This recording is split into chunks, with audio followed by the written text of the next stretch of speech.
जय हिंद प्यारे बच्चों, स्वागत है आप सभी का कैरियर एकेडमी कुंडा के इस बेहतरीन से ऑनलाइन प्लेटफॉर्म पे। तो आज है हमारे पास लेक्चर नंबर 9, जिसमें मैग्नेट की सीरीज में, और टॉपिक का नाम क्या है? परिनालिका, जिसको हम लोग इंग्लिश में क्या बोलते हैं? सोलेनॉइड बोलते हैं।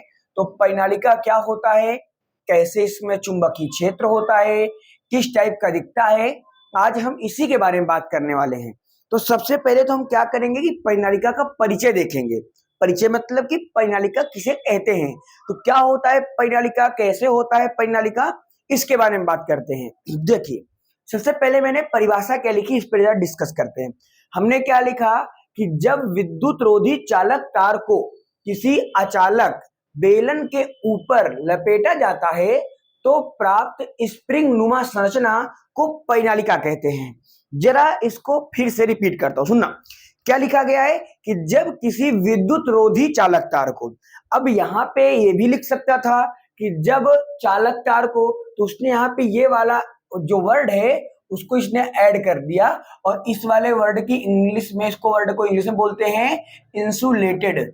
क्या बोलते हैं? इंसुलेटेड। मतलब कि इंसुलेटेड तार जैसे होता है ना, कि मतलब विद्युत रोधी तार या विद्युत रोधी चालक तार, तो इंसुलेटेड कंडक्टर वायर। तो यहाँ पे क्या होगा, हमारे पास एक कोई अचालक बेलन होगा, जैसे हमारे पास मार्कर, तो ये एक प्रकार का अचालक, क्योंकि ये क्या है, प्लास्टिक है, तो ये क्या है, अचालक है। अब इसमें क्या जाएगी, धारा। क्या जाएगी? धारा। सॉरी, इसमें धारा नहीं जाएगी, इसके ऊपर हम क्या लपेटेंगे? तार। क्या लपेटेंगे? तार। तो जब इसके ऊपर हम तार लपेटेंगे, देखिए तार कैसे आप लपेटोगे, आपने वायर लिया, तार लिया, और उस तार को कुछ इस प्रकार से ऐसे ऐसे करके आप उसको लपेटेंगे। अगर आप उस तार को खिसका के निकाल लें हम लोग, तो हमको कैसा दिखता है? वो एज अ स्प्रिंग दिखता है। कैसा? जैसे कि स्प्रिंग नुमा संरचना दिखती है। तो इसलिए मैंने यहाँ पे लिखा है कि जब किसी विद्युत रोधी चालक तार को किसी बेलन के ऊपर, तो बेलन जैसा है, तो किसी बेलन के ऊपर लपेटा जाता है तो हमें एक स्प्रिंग नुमा संरचना मिल जाती है। इसे क्या बोलते हैं? परिनालिका बोलते हैं। चलिए थोड़ा सा बना के देखते, ज्यादा अच्छा समझ में आएगा। तो हमने यहाँ पे सिंपल सा ये एक क्या बना लिया, इस परिनालिका। क्या बना लिया मैंने? एक परिनालिका बना लिया। अब थोड़ा सा इधर पतला, इसको बराबर करते हैं। तो ये क्या हो गया, हमारे पास एक परिनालिका हो गया। परिनालिका में क्या होगा, हमारे पास एक अचालक बेलन होगा। तो मैंने यहाँ पे एक अचालक बेलन बना लिया। उसके बाद क्या बोला गया कि उस अचालक बेलन के ऊपर हमें क्या लपेटना है? तार। अभी मैं इसके बारे में बताऊंगा आपको ये क्या होता है।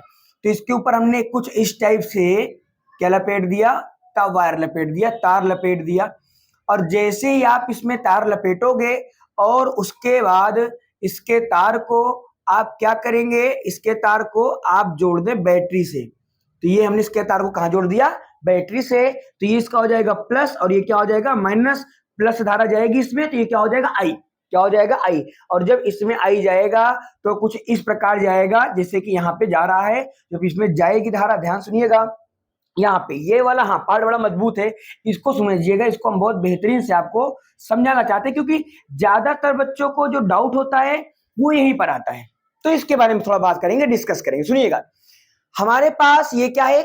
चालक बेलन है। सॉरी, एक क्या अचालक बेलन है। जो ये मेरे पास ये वाला इसका पार्ट है, ये क्या है? एक अचालक बेलन है। ये हमारे पास हो गया एक अचालक बेलन। जब अचालक बेलन के ऊपर हम लोग तार को लपेटते हैं, तो और उस तार में क्या लगा दें? धारा। क्या प्रोवाइड कर दें? धारा।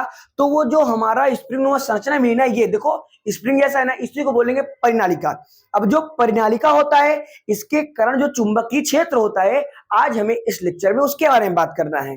तो देखिए ध्यान से, ये परिनालिका, अब यहाँ पे क्या जाएगी? धारा। क्या जाएगी? धारा। अब अगर इसमें धारा जाएगी तो आखिर कैसी धारा होगी, इसके बारे में बात करेंगे। अब जैसे यहाँ पे धारा गई, अच्छा एक चीज और बताते हैं सबसे पहले आपको, कि चुंबकीय क्षेत्र जो होता है, जैसे मान लीजिए कहीं पर नॉर्थ पोल बनेगा, कहाँ पे साउथ पोल बनेगा, इसके बारे में आज हम डिस्कस करने वाले हैं। ठीक है, चलिए तो इसको अभी थोड़ा सा होल्ड रखिएगा, तो आपको समझ में आ जाए किस साइड में नॉर्थ बनेगा, किस साइड में साउथ बनेगा। देखिए, अगर हमारे पास या हम किसी भी वस्तु को कहां पे देखें? सामने से। कहां पे देखें? सामने से। जैसे मान लो कोई वृत्ताकार हो, कोई गोलाकार हो, जैसे कुछ भी, जैसे मान लीजिए हमारे पास यहाँ पे इस प्रकार की कुछ प्लेट है। अगर ये कैसा है? वृत्ताकार है। कैसा है? वृत्ताकार है। जब ये सर्कुलर है, जब इसमें हम इसको ऐसे देखें सामने से, तो इसमें धारा जा रही होगी कुछ इस प्रकार से। अगर इसमें धारा की दिशा यदि इसमें धारा की दिशा कैसी हो भैया, अगर इसमें धारा की दिशा क्लॉकवाइज हो। क्लॉकवाइज का मतलब क्या होता है, जैसे हमारी घड़ी चलती है ना वैसे टाइप का। तो ये हमने इसमें इस टाइप का बना दिया, देखिए। और यहाँ पे जो धारा जा रहा है कैसे जा रहा है, क्लॉकवाइज, ये कुछ इस प्रकार से, ठीक है। देखिए धारा ऐसे, घड़ी ऐसे चलती है ना, तो अगर धारा जा रही है क्लॉकवाइज, धारा जा रही है क्लॉकवाइज, तो अगर आपके लिए क्लॉक होगा, तो अगर मैं इधर से देखूंगा इसी वाले पार्ट को, तो ये वाला पार्ट मेरे लिए क्या बन जाएगा, एंटी क्लॉक बन जाएगा। सीधी सी बात है, जैसे ये मेरे लिए घड़ी दिशा है, तो ये वाली दिशा आपके लिए उल्टा है, या आपके लिए घड़ी ऐसे चल रहा होगा। जब आप वीडियो देख रहे होंगे तो ये घड़ी कुछ इस प्रकार चल रहा होगा आपके लिए, बट मेरे लिए उल्टा है। तो इसका मतलब कि जब हम किसी भी सिरे को सामने से देखेंगे तो एक सिरे में क्लॉकवाइज धारा हो सकती है और एक सिरे में एंटी क्लॉकवाइज धारा हो सकती है। जैसे यहाँ पे अगर मैंने देखा तो यहाँ पे जो धारा है वो कैसी है, क्लॉकवाइज। कैसी है, क्लॉकवाइज। देखो घड़ी ऐसे चलता है ना, और इसमें धारा कैसी है, एंटी क्लॉकवाइज। तो जब धारा की दिशा क्लॉकवाइज होगी, घड़ी के हिसाब से होगी सामने से देखने पे, तो वो वाला कहलाएगा एस। क्या कहलाएगा, एस कहलाएगा। और अगर वो उल्टा है या अलग टाइप का है तो वो क्या कहलाएगा, नॉर्थ। क्या कहलाएगा, नॉर्थ। क्योंकि भैया जी हमारे पास जो चुंबक होता है, चुंबक में दो ध्रुव होते हैं, एक होता है साउथ पोल और एक क्या होता है, नॉर्थ पोल। अभी जब हम आगे डिस्कस करेंगे इलेक्ट्रोमैग्नेट के बाद मैग्नेटिज्म में, तो वहां पे हम इसके बारे में बात करेंगे कि साउथ नॉर्थ क्या होता है, कैसे होता है। बट अभी के लिए बेसिक सा समझिएगा कि अगर हम किसी वृत्ताकार लूप को, कुंडली को देखते हैं और उसमें जो धारा की दिशा है वो क्लॉकवाइज हो, अगर धारा की दिशा क्लॉकवाइज है मतलब घड़ी की दिशा, आप समझिएगा बात को, ये सही दिशा में है, घड़ी की सही दिशा में। जैसे घड़ी होती है ना, तो घड़ी की दिशा मतलब सही दिशा, तो ये सही दिशा है, तो इसका मतलब सही मतलब एस, एस मतलब सही। तो यहाँ पे क्या बन जाएगा, एस बन जाएगा, और यहाँ पे क्या बन जाएगा, एन बन जाएगा। आई होप हमारी बात को आप समझ पा रहे होंगे। तो ये बनेगा साउथ पोल और ये क्या बन जाएगा, नॉर्थ पोल। तो यहाँ पर भी सेम वही चीज होने वाला है, यहाँ पर एक तरफ बनेगा साउथ और एक तरफ क्या बनेगा, नॉर्थ, या एक तरफ बनेगा नॉर्थ या उस तरफ क्या बन जाएगा, साउथ। वो तो भी हमें देखने समझ में आ गया किधर बनेगा साउथ और किधर बनेगा नॉर्थ। तो ये हमारी चीजें आपको समझ में आई होंगी। चलिए अब थोड़ा सा और आगे बढ़ते हैं हम जरा एक कदम। अब हमने क्या करना है कि यहाँ पे जो परिनालिका बनी है इसकी और भी संरचनाएं होती हैं। ये तो होता ही है, लेकिन कई जगहों पे ऐसा बना नहीं मिलेगा आपको जनरली, तो वहां पे कुछ इस टाइप का मिलता है हम लोगों को। ये तो ये भी क्या है, ये भी परिनालिका है, वही परिनालिका है, और ये भी क्या है, परिनालिका ही है। ठीक है भैया, तो ये चीज है। तो हमारे पास क्या हो जाएगा, परिनालिका। चलो ठीक है, ये क्या हो जाएगा, परिनालिका हो जाएगा। तो यहाँ प्लस, ये माइनस, प्लस धारा जाती है तो ऐसे धारा जाएगी, धारा क्या जाएगी, आई। तो इसमें धारा क्या जाएगी, आई। तो धारा यहाँ पे गई, ऐसे गई, और यहाँ पर जाएगी, फिर इसमें जाएगी, फिर वापस नीचे आएगी, ऐसे ऐसे कुछ इस प्रकार से चलती जाएगी। अगर मैं इस सिरे को देखूं, अगर मैं इस सिरे को, परिनालिका के इस सिरे को सामने से देख रहा हूं, और अगर हमें कैसा लग रहा है, एंटी क्लॉकवाइज धारा की जा रही है, एंटी क्लॉकवाइज, तो यहां पे क्या बन जाएगा, नॉर्थ। क्या बन जाएगा, नॉर्थ। और अगर यहां पे धारा जा रही है क्लॉकवाइज, तो यहां पे क्या बन जाएगा, साउथ। एक बात आप और याद रखेंगे कि अगर इधर नॉर्थ है तो 100% उधर साउथ बनेगा, अगर इधर साउथ है तो 100% उधर क्या बनेगा, नॉर्थ बनेगा। क्योंकि जो परिनालिका हो, जो चुंबक होता है, उसमें दो ही तो पोल होते हैं, एक नॉर्थ और एक साउथ, और इनको हम अलग अलग नहीं कर सकते। यही कारण है कि जो हम आवेश होता है, आवेश को अलग अलग कर सकते हैं। इसीलिए जब हम आवेश के बारे में बात करते हैं तो प्लस आवेश को अलग पढ़ते हैं, माइनस आवेश को अलग पढ़ते हैं। लेकिन जब आप मैग्नेट पढ़ते हो, चुंबक पढ़ते हो, तो वहां पे जो हमारा ये चुंबक होता है जिसमें पोल होते हैं साउथ और नॉर्थ, इनको हम अलग अलग नहीं पढ़ते। क्यों, क्योंकि इनको हम अलग कर ही नहीं सकते, इनको अलग करना पॉसिबल नहीं है। तो ये हमारे पास हो गया, ये भी हमारे पास परिनालिका है, ये भी परिनालिका है। अब हम यहाँ पे क्या बनाएंगे, मैग्नेटिक फील्ड। क्या बनाएंगे, मैग्नेटिक फील्ड। तो जरा देखते हैं मैग्नेटिक फील्ड बनता कैसे है। अभी के लिए आप ऐसे याद रखिएगा, हालांकि आपने हाई स्कूल पढ़ा होगा, हालांकि इसको हम आपको बताएंगे भी। तो अगर आपने हाई स्कूल पढ़ा है चुंबक, तो वहां पे देखा होगा कि जो चुंबकीय क्षेत्र रेखाएं होती हैं वो नॉर्थ से निकलती हैं और साउथ से प्रवेश करती हैं। तो जरा इसके बारे में देख लीजिए। तो यहाँ पे जो चुंबकीय क्षेत्र होगा परिनालिका का, वो कुछ इस टाइप का होगा। ये क्या है, चुंबकीय क्षेत्र है। ये क्या है, चुंबकीय क्षेत्र है। किसका चुंबकीय क्षेत्र है, परिनालिका का चुंबकीय क्षेत्र है। अब अगर ये वाला पोल क्या है, नॉर्थ, और ये वाला पोल क्या है, साउथ। तो जरा देखिएगा, अगर ये नॉर्थ और क्या है, साउथ, तो नॉर्थ से निकलेंगी चुंबकीय क्षेत्र रेखाएं, तो इनको निकलने वाले तीर से दिखा देंगे। तो इधर जितनी भी रेखाएं वो सब क्या हो रही है, बाहर जा रही हैं, तो इनको हमने ऐसे दिखा दिया। बट यहाँ पे क्या होंगी, वो सब भीतर आएंगी, अंदर प्रवेश करेंगी, तो कुछ इस टाइप का हो जाएगा। तो ये हो जाएगा नॉर्थ और वो क्या हो जाएगा, साउथ हो जाएगा। तो ये हमारे पास यहाँ पे इसके बारे में बात करना लाजमी था, जरूरी था, तो इसलिए हमने इसके बारे में बता दिया। अब देखिए ध्यान से, इसका जो नॉर्थ बना, ये क्या बना, साउथ। अभी मैं हालांकि इसे एज करके एक ही बनाने वाला हूं, लेकिन आपकी बुक में आपके पास अलग अलग रेफरेंस बुकें होंगी, तो उन सभी बुकों में अलग अलग संरचनाएं बनी होती हैं। हालांकि सब सेम है, सबका मतलब एक है, सब में कंसेप्ट सेम लगेगा, लेकिन कुछ इस प्रकार से होती है, तो इनको बताना जरूरी था, इसलिए मैंने आपको बताया। चलिए, तो इन्हें जल्दी से आप राइट डाउन करें, फिर उसके बाद हम अगली स्लाइड मिलते हैं भैया।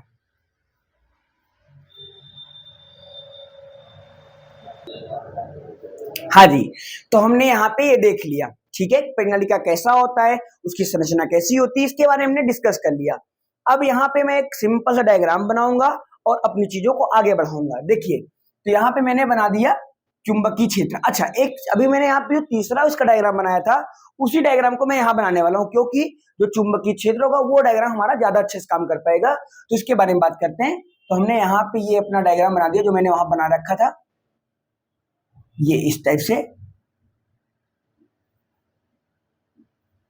आप कितनी भी रेखाएं बना सकते हो, बट जनरली हमें चीजों को समझना है और समझाना है, तो हम 1 2 3 4 5 कुछ रेखाएं इस प्रकार से 2-4 रेखाएं बना देते हैं, बस ऐसे हो जाता है। ठीक भैया, चलिए, तो यहाँ पे ये हमारे पास क्या बना था, नॉर्थ। क्या बना था, नॉर्थ। और इधर क्या बना था, साउथ। अभी जस्ट अभी मिटा के आया हूं मैं, ये नॉर्थ था और क्या था, साउथ था। तो नॉर्थ से रेखाएं क्या होती है, निकलती हैं, तो यहां से रेखाएं क्या हो जाएंगी, निकल जाएंगी। तो ये रेखाएं इस टाइप से यहां से निकलेंगी, ऐसे ऐसे करते होते हुए बाहर जाएंगी, और यहाँ पे क्या करेंगी, प्रवेश करेंगी, इंटर करेंगी। तो ये हमारे पास यहाँ पे इंटर कर रही है, प्रवेश कर रही है, तो हमने इनको कुछ इस टाइप से बना दिया।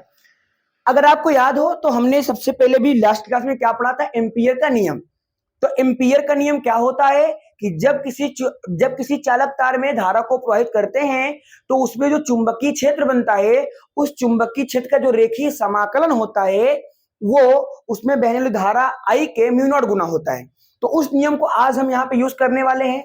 उसके पहले जस्ट अभी हमने यहाँ पे क्या लिखा था, विद्युत रोधी तार। जरा उसको हम बता देते हैं आपको, विद्युत रोधी तार क्या होता है, सुनिएगा बहुत ध्यान से। विद्युत रोधी क्या होता है, विद्युत रोधी होता है। तो विद्युत रोधी का मतलब क्या होता है, इंसुलेटेड बोलते हैं इंग्लिश में। क्या बोलते हैं, इंसुलेटेड। देखो भैया, विद्युत रोधी का मतलब कुचालक, विद्युत रोधी का मतलब कुचालक, या इंसुलेटेड का मतलब भी कुचालक होता है, इंसुलेटर होता है। जो हमारे खंबे होते हैं ना, जो खंभों में चीनी मिट्टी लगी होती है ना, जो छोटी सी गोल गोल, उसको क्या बोलते हैं, इंसुलेटर। क्या बोलते हैं, इंसुलेटर। तो वहीं से इंसुलेटेड बना हुआ है। अब यहाँ पे दिक्कत हमारे पास ये आ रही होगी आपको कि सर विद्युत रोधी तार को लपेटते हैं, इसका मतलब क्या हम लोग अचालक तार को लपेटते हैं? नहीं, अचालक तार को नहीं लपेटते, बल्कि इंसुलेटेड वायर होता है। इंसुलेटेड वायर होता है, इसका मतलब कि जैसे आपका तार होता है, तार। अब तार के ऊपर आप देखो प्लास्टिक की कवर चढ़ी होती है ना, प्लास्टिक लगा होता है उसके ऊपर, तो उसको बोलते हैं इंसुलेटेड वायर।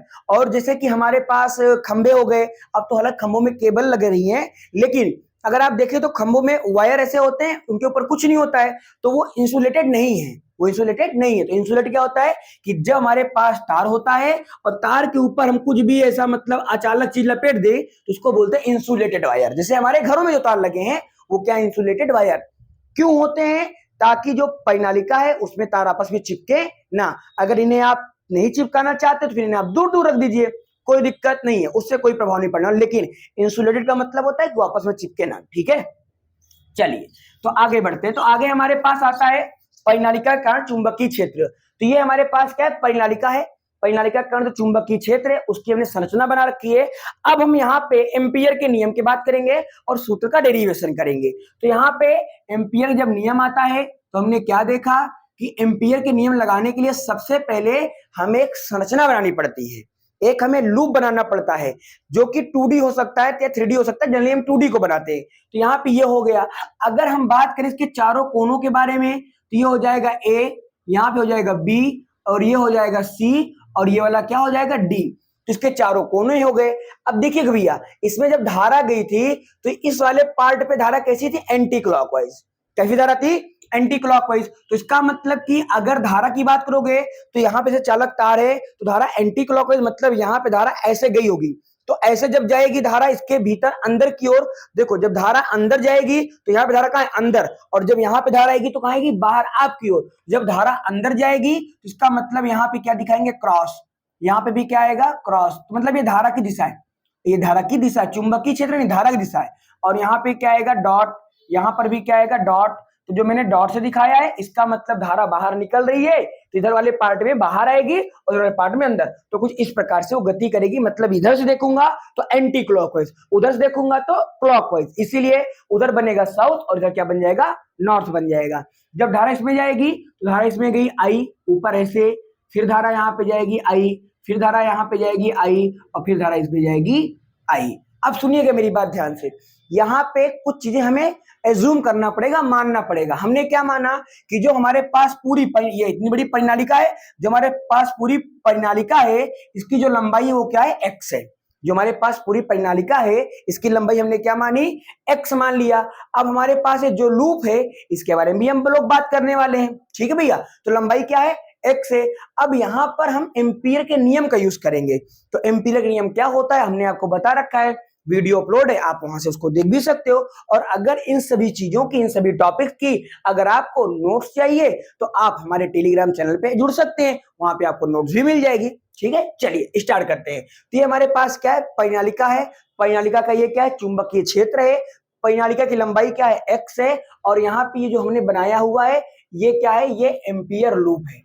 ये क्या है हमारे पास, एम्पियर लूप है। तो ये हमने बना दिया एम्पियर लूप। चलिए बात करते हैं। तो सबसे पहले हम क्या करेंगे, अच्छा एक चीज आपको और याद रखना है कि परिनालिका के बाहर, पहली बात आदर्श परिनालिका के बाहर, आदर्श परिनालिका क्या होता है, जिसकी त्रिज्या छोटी होती है बहुत कम और लंबाई क्या हो बहुत ज्यादा। त्रिज्या बहुत छोटी, लंबाई क्या हो बहुत ज्यादा, उसको बोलते हैं आदर्श परिनालिका। तो यहाँ पे पहली बात क्या बोलेंगे कि परिनालिका के बाहर, परिनालिका के बाहर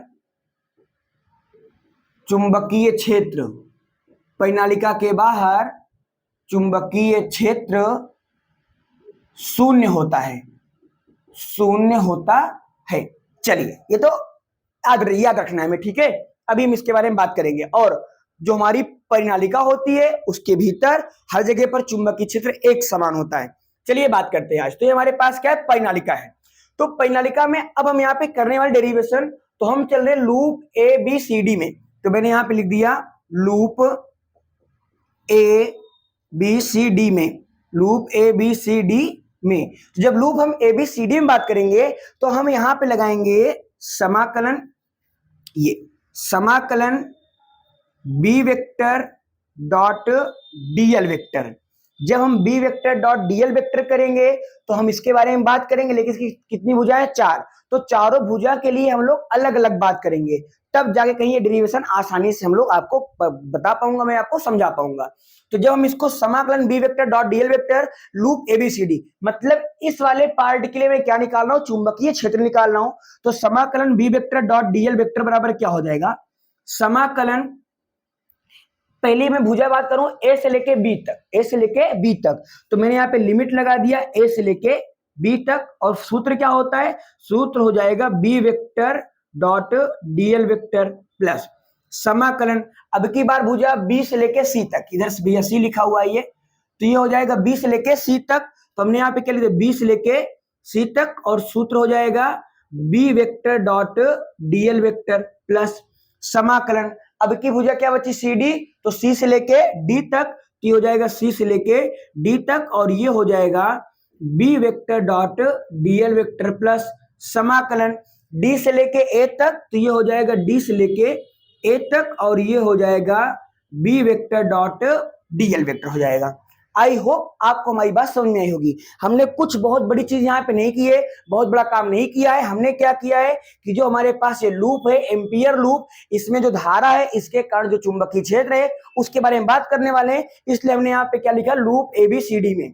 तो लूप एबीसीडी में तो ये हो जाएगा ठीक है।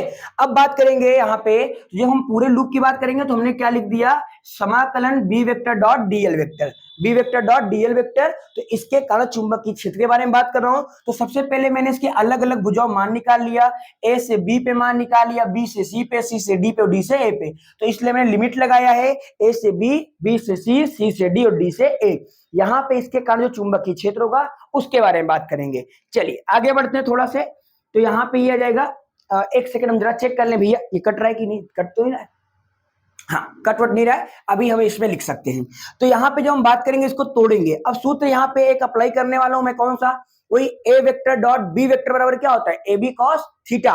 तो यहाँ पर मैं उसी को तोड़ूंगा, तो ये हो जाएगा ए से लेके बी तक, तो ये हो जाएगा B dl cos theta, B dl cos theta, plus इसको करेंगे तो बी से लेके सी तक, और ये भी हो जाएगा B dl cos theta, plus ये हो जाएगा सी से लेके डी तक, और ये हो जाएगा B dl cos theta, plus समाकलन डी से लेके ए तक, और ये भी हो जाएगा बी डीएल कॉस थीटा।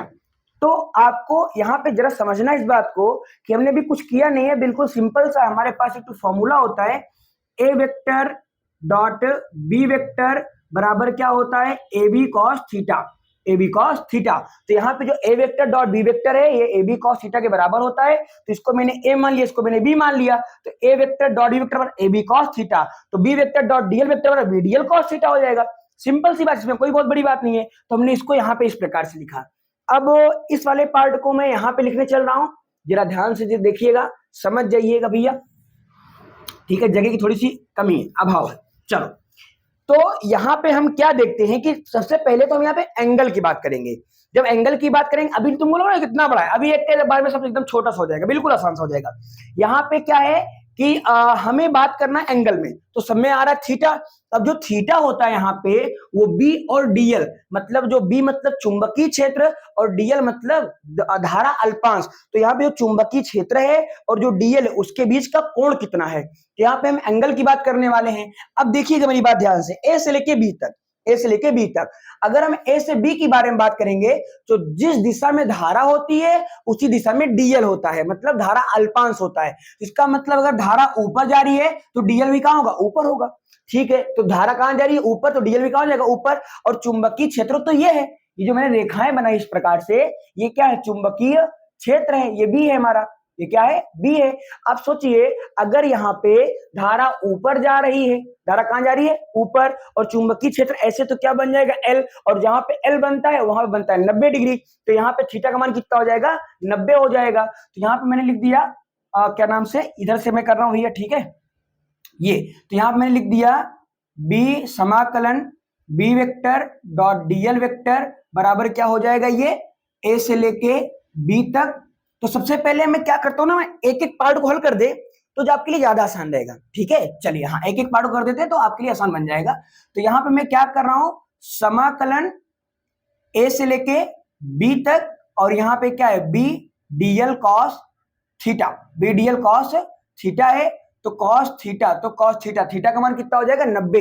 यहाँ पे क्या बनेगा, 90। तो यहाँ पे हमने रख दिया कॉस 90 का मान, और कॉस 90 का मान क्या होता है, 0 होता है। अगर इसका मान 0 तो पूरा गुणा करोगे तो इसका मान क्या हो जाएगा, यहाँ पे आ जाएगा 0 डिग्री, मतलब 0 मान आ जाएगा। ये हमारे पास हो जाएगा पहला मान। दूसरा मान के बारे में बात करेंगे, दूसरा मान कौन है, बी से लेके सी तक। तो ये हो जाएगा समाकलन बी से लेके सी तक, और ये हो जाएगा B dl cos theta, B dl cos theta हो जाएगा। अब यहाँ पे जब थीटा की बात करोगे ना, तो थीटा का मान तो आप क्या रख दोगे, चलो मान लो कि धारा उस दिशा में जा रही है, चुंबकीय क्षेत्र इस दिशा में, दोनों विपरीत दिशा में, तो थीटा का मान तो हम रख देंगे 180। क्या रख देंगे, 180। लेकिन अगर आप ध्यान देखें तो जो हमारे पास बीसी भुजा है वो परिनालिका के बाहर है, परिनालिका के बाहर है। और मैंने यहाँ पे क्या लिखा, परिनालिका के बाहर चुंबकीय क्षेत्र क्या होता है, शून्य होता है। इसका मतलब अगर हम किसी कंपास को परिनालिका के बाहर रखते हैं तो वहां पे चुंबकीय क्षेत्र नहीं दिखता, इसका मतलब वहां बी का मान क्या होगा, 0। तो यहाँ पर एक का मान ए बी हो जाएगा और बी का मान भी क्या हो जाएगा, 0। तो यहाँ पे हो जाएगा बी से लेके सी तक, और बी का मान 0 इंटू डीएल इंटू कॉस 180 मान कितना होता है, माइनस का 1। हालांकि सब रखने को आवश्यकता नहीं है, एक मान 0 तो पूरा मान क्या आएगा, 0। तो यहाँ पे इसका पूरा मान क्या हो जाएगा, जीरो हो जाएगा। देखो ये दो पार्ट खत्म हो गए। अब तीसरा पार्ट हमारे पास क्या बचा, सी डी। तो ये हमारे पास हो गया सी से लेके डी तक। तो इस वाले पार्ट के बारे में बात करते हैं। जब इसके बारे में बात करेंगे तो हो जाएगा समाकलन सी से लेके डी तक। ये भैया बंद समाकलन होता है। जो मैं यहाँ पर बार बार एक गोला लगा रहा हूँ, बंद समाकलन होता है, कोई अलग कुछ नहीं होता। इसका मतलब होता है कि हम किसी सतह से रिलेटेड बात कर रहे हैं तो वहां पर हम लोग बंद समाकलन का प्रयोग करते हैं। आप बंद समाकलन का प्रयोग नहीं भी करोगे तो भी कोई दिक्कत नहीं है, सब सही होगा। तो यहाँ पे अब यहाँ पे क्या आ जाएगा, B dot dl into cos theta. तो थीटा तो डीएल सी से लेके डी तक। अब देखो सी से लेके डी तक धारा कहां पे, नीचे। धारा कहां पे, नीचे। मतलब धारा कुछ इस टाइप की है और चुंबकीय क्षेत्र ऐसे ही जा रहा है, तभी क्या बन रहा है, एल। क्या बनेगा, एल बनेगा। और जहां पे एल वहां पे कोण कितना, 90। तो यहां पर भी कोण कितना हो जाएगा, 90 डिग्री हो जाएगा। जब ये वाला भी कोण 90 डिग्री हो जाएगा तो इसका मतलब इसका मान भी क्या हो जाएगा, जीरो हो जाएगा। तो यहाँ पे क्या लिख देंगे, जीरो लिख देंगे। अब हमारे पास एक लास्ट ऑप्शन बचता है, ये वाला डी से लेके ए तक, और यही हमारा पूरा काम करेगा, यही हमारा पूरा साथ देगा। बाकी के जो तीन थे इनका मान क्या हो जाएगा, जीरो। कैसे हो जाएगा वो मैंने यहां बताया। एक में चुंबकीय क्षेत्र का मान जीरो होता है इसलिए जीरो हो गया, और बाकी में 90 डिग्री आता है मतलब cos 90 का मान जीरो होता है इसलिए जीरो हो गए। तो ये तीन पे क्या हो गए, समाप्त। अब आगे हमारे पास कौन बचेगा, डी से लेके ए तक। तो इसके बारे में बात करेंगे। जब यहां बात करते हैं तो डी से लेके ए तक, और ये क्या हो जाएगा, बी डीएल। अब इसके बारे में बात करोगे तो थीटा का मान यहां पे जरा देखते हैं ध्यान से। देखो भैया, डी से ए धारा भी इधर जा रही है, चुंबकीय क्षेत्र भी इधर है। इसका मतलब जब दो चीजें, दो राशियां एक ही दिशा में होती हैं तो उनके बीच का कोण 0 डिग्री होता है। उनके बीच का कोण 0 डिग्री होता है। जैसे मेरा मान लो, मैंने माना ये मार्कर है, अगर इसके ऊपर मैं एक मार्कर और रख दूं तो दोनों दिशाएं क्या है, एक समान। तो इनके बीच कोण क्या है, 0। तो यहां पर थीटा का मान क्या रखेंगे, 0 रखेंगे। तो हो जाएगा बी डीएल कॉस 0 डिग्री, और कॉस 0 का मान क्या होता है, 1 होता है। तो यहां पे हो जाएगा बी डीएल, क्योंकि कॉस 0 का मान क्या होता है, 1, तो उससे कोई दिक्कत नहीं है। डी से लेके ए तक बंद समाकलन आप लगा सकते हो।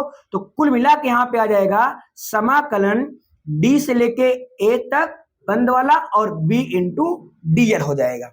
ठीक है, यहां पे हमने क्या देखा कि ये वाली पूरी वैल्यू का मान 0, इस वाली पूरी वैल्यू का मान 0, इस वाली पूरी वैल्यू का मान 0। इसके बारे में बात किया, ये वाली वैल्यू यहाँ पे हमको ऑलरेडी मिल गई। कितना मान होगा, तो कितना मान होगा, समाकलन B vector dot B dl होगा। तो इसके बारे में बात करेंगे, इसी को उठाएंगे, हल करेंगे, हमारा डेरिवेशन हो जाएगा। ठीक है, तो फटाक से आप राइट डाउन कर लीजिए, कोई बहुत बड़ी बात नहीं है, बहुत सिंपल डेरिवेशन है। Right down.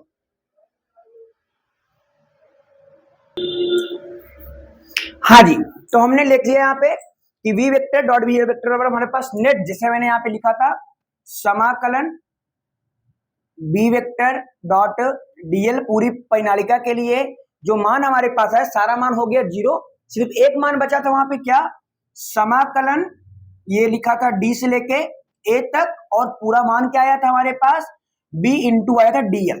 अब इसका हमें क्या करना है, सिंपल समाकलन करना है। तो जब हम इसका समाकलन करेंगे तो क्या हो जाएगा, देखो बी तो क्या है, चुंबकीय क्षेत्र है और वो नियत पद है, और जब हम अवकलन समाकलन करेंगे तो नियतांक कहाँ आता है, बाहर, कांस्टेंट कहाँ आता है, बाहर।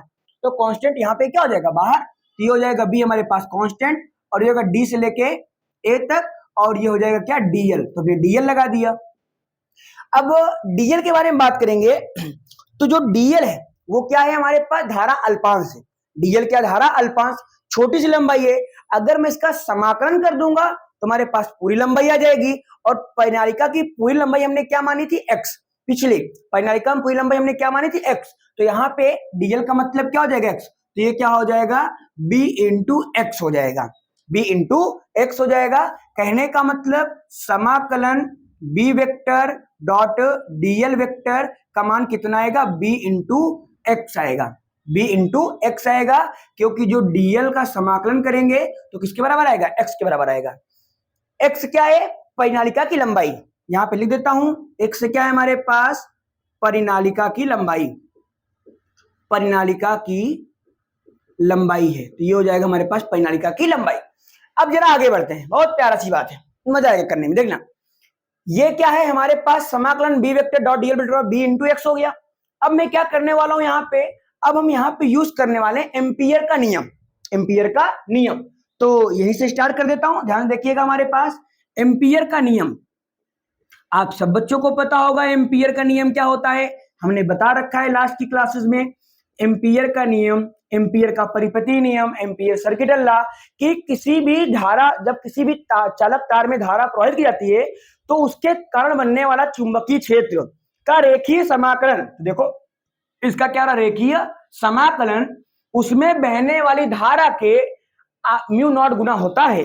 इसका मतलब कि ये हो जाएगा समाकलन, एम्पियर नियम पहले लिख रहा हूं, तो क्या होता है, B vector dot dl vector और बराबर क्या होता है हमारे पास वहां पे, mu naught I, mu naught I होता है। ये होता है हमारे पास क्या, ये होता है हमारे पास एम्पियर का नियम, क्या कि किसी भी चुंबकीय क्षेत्र का रेखीय समाकलन जो होता है उसमें बहने वाली धारा आई के म्यू नॉट गुना होता है। ये क्या है, एम्पियर का नियम है। अब थोड़ा सा हम इसको आगे बढ़ाएंगे। अब जरा चलते हैं अपने परिनालिका पे। तो जो मैंने अभी परिनालिका बनाया हुआ था, चलो मैंने ये क्या बना दिया, परिनालिका बना दिया, ठीक है, समझने के लिए अपने छोटी सी, इसलिए मैंने छोटी सी प्यारी सी क्या बना दी, परिनालिका बना दी। देखो तो ये क्या है, परिनालिका है। मैंने क्या माना कि जो परिनालिका है उसकी पूरी लंबाई क्या, x, तो हमने पूरी लंबाई क्या मान ली, x वाली, इसलिए मैं यहाँ पे x रख दिया। अब यहाँ पे क्या होगा, यहाँ पे तार को मैंने ऐसे लपेटा है, तार को मैंने से क्या किया है, लपेटा है। तो जो यहाँ पे लपेटा ना, अब यहाँ पे थोड़ा सा उसके बारे में समझते हैं, देखिएगा ध्यान से। तो जैसे मैंने तार को लपेटा तो ये एक चक्कर हुआ, ये दूसरा चक्कर हुआ, ये तीसरा चक्कर हुआ, लेकिन यहाँ पे जैसे वहां पे पिछले क्या होता था, कैपिटल एन आता था, फेरों की संख्या क्या होती थी, कैपिटल एन, बट यहाँ पे फेरों की संख्या कैपिटल एन नहीं होगी, यहाँ पे क्या होगी, जरा इसको देखते हैं। तो यहाँ पे पहले हम बात करेंगे प्रति एकांक, पहला पॉइंट है, इंपॉर्टेंट है, ठीक है, यही बच्चों को नहीं समझ में आता कैसे हो गया, यही पार्ट पे नहीं समझ में आएगा। तो ये क्या हो गया, प्रति एकांक लंबाई पर, प्रति एकांक लंबाई पर फेरों की संख्या, तो प्रति एकांक लंबाई पर फेरों की संख्या क्या है, स्मॉल एन है। प्रति एकांक लंबाई पर फेरों की संख्या क्या, स्मॉल एन है। तो पूरी परिनालिका, तो पूरी परिनालिका पर नेट फेरों की संख्या, नेट फेरों की